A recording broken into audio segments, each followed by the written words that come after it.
A man, just finishing his lunch, stepped outside to breathe in the cool afternoon air. As he stood there, looking around, his eyes landed on a figure that immediately caught his attention, a man covered in tattoos and piercings, a sight that made him recoil. To him, it was hard to understand, as he prided himself on living a devout Christian life, believing that such marks and adornments were signs of a life lost. He shook his head, wondering what kind of life the tattooed man must lead, when suddenly, the man began to run. Surprised, the observer's curiosity piqued. At first, he thought the man was running towards a lady, but then, the tattooed figure veered off course, stopping before a tall building. He looked up, his gaze fixed on the heights above. The observer's heart raced as he followed the direction of the man's eyes, and then, in an instant, everything changed. A baby had fallen from the fourth floor of the building. The observer's stomach twisted in fear, but before he could react, the tattooed man was in motion again, dashing toward the falling child. With an outstretched arm, he caught the baby just inches from the ground.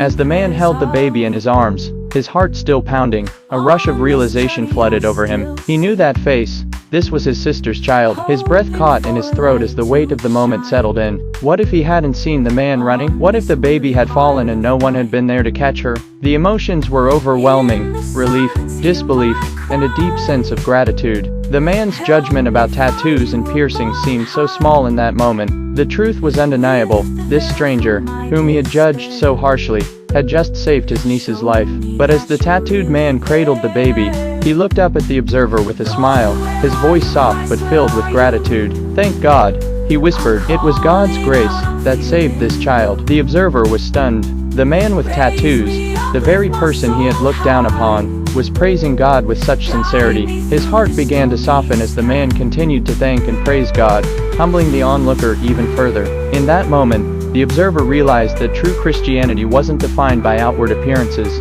but by a heart that sought God. With trembling hands, the observer took the baby into his arms, and the tattooed man nodded with a quiet, knowing smile before walking away. The observer stood there, his heart full of newfound understanding. God's grace was bigger than his judgments, and he worked in ways he never expected.